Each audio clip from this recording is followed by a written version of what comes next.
अब की बार किसकी सरकार? दोस्तों, चुनाव हो चुके हैं और नतीजे आ चुके हैं। अगर हम टीवी चैनल्स की बात करें तो वहां पर एनडीए की सरकार बनती नजर आ रही है।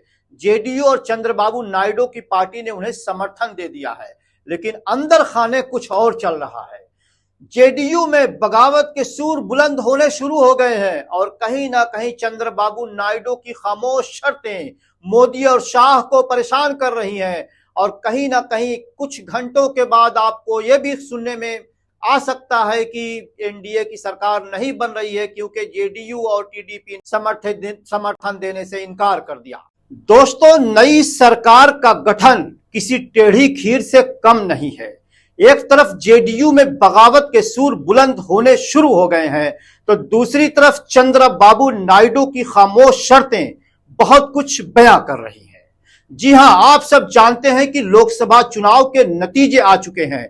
जहां भारतीय जनता पार्टी 400 सीटें जीतने का दावा कर रही थी, वहीं 240 सीटों पर सिमट चुकी है।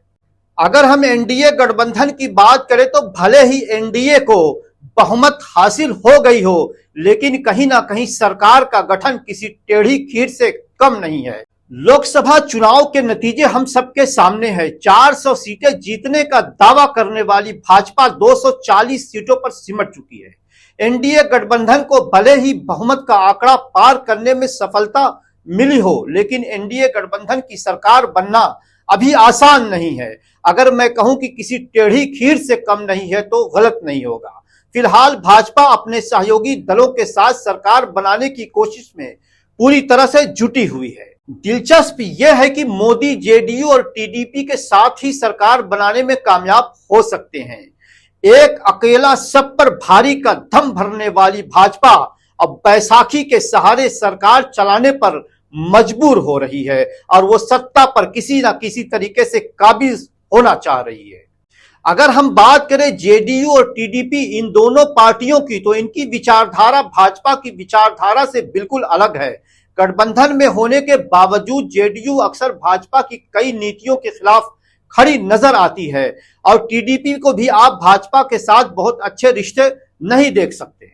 कुछ साल पहले तक टीडीपी के मुखिया चंद्रबाबू नायडू प्रधानमंत्री मोदी के सबसे बड़े आलोचकों में से एक हुआ करते थे। ऐसे में ये कह पाना बहुत मुश्किल है कि क्या प्रधानमंत्री मोदी जेडीयू और टीडीपी के साथ सरकार बनाने में कामयाब हो सकेंगे भी कि नहीं।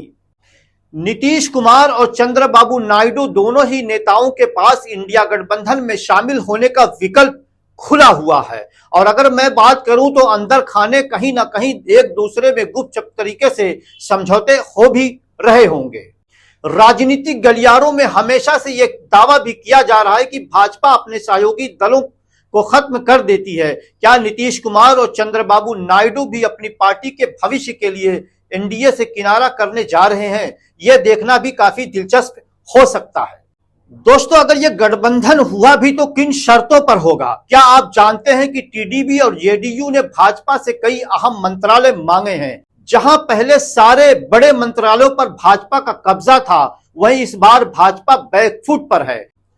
दोस्तों, टीडीपी जेडीयू होम मिनिस्ट्री के साथ साथ डिफेंस, फाइनेंस और ट्रांसपोर्ट, रेल मंत्रालय की भी डिमांड कर चुके हैं और जहां तक खबरें हमें मिल रही है, जानकारी मिल रही है कि चंद्रबाबू नायडू ने स्पीकर का पद भी मांगा है। और अगर भाजपा इनकी मांगों को मान भी लेती है तो इस बात की गारंटी नहीं कि नीतीश कुमार कब पलटी मारेंगे। नीतीश कुमार इंडिया गठबंधन के साथ चले जाएं, टीडीपी भी मौका का फायदा उठाते हुए कभी इंडिया गठबंधन में पलटी मार सकती है।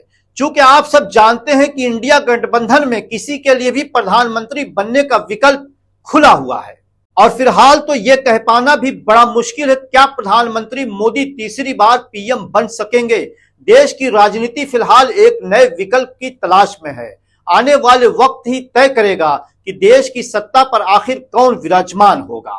दोस्तों, जिस तरीके से प्रधानमंत्री मोदी और गृह मंत्री अमित शाह ने पिछले 5 सालों में सरकार चलाई है, तमाम छोटे दलों के अंदर कहीं ना कहीं ये डर पैदा हो गया है, ये खौफ उनके अंदर तारी हो गया है कि कभी भी अमित शाह और प्रधानमंत्री मोदी उनकी पार्टी को तोड़कर उनके सांसदों को तोड़कर उन्हें रोड पर लाकर खड़ा कर देंगे। इसकी कई मिसालें इस देश में मौजूद हैं। अगर आप बात करें महाराष्ट्र की, किस तरीके से एनसीपी और शिवसेना को तोड़ दिया गया, और चुनाव से ठीक पहले जिस तरह से खबरें मिल रही थी कि नीतीश कुमार की पार्टी को भी तोड़ने की साजिशें रची जा रही थी, तो तमाम पार्टियों को इस बात का तो अंदाजा है कि अगर वो भाजपा के साथ जा रहे हैं तो कहीं ना कहीं उनके जो सांसद हैं, उनकी जो पार्टी है, उस पर भी खतरा लगातार बना रहेगा। हालांकि अब भाजपा पूरे जोर शोर से सरकार बनाने की कवायद शुरू कर चुकी है, लेकिन इंडिया गठबंधन भी कहीं ना कहीं अंदर खाने गुपचुप तरीके से अपने तिगड़मबाजी में लगा हुआ है। अखिलेश यादव लगातार दिल्ली में बने हुए हैं, और अगर मैं बात करूं शरद पवार की, तो शरद पवार भी कहीं ना कहीं वो बैठकों का दौर शुरू कर चुके हैं। महाराष्ट्र से भी हलचल चल रही है, महाराष्ट्र में भी हलचल चल रही है।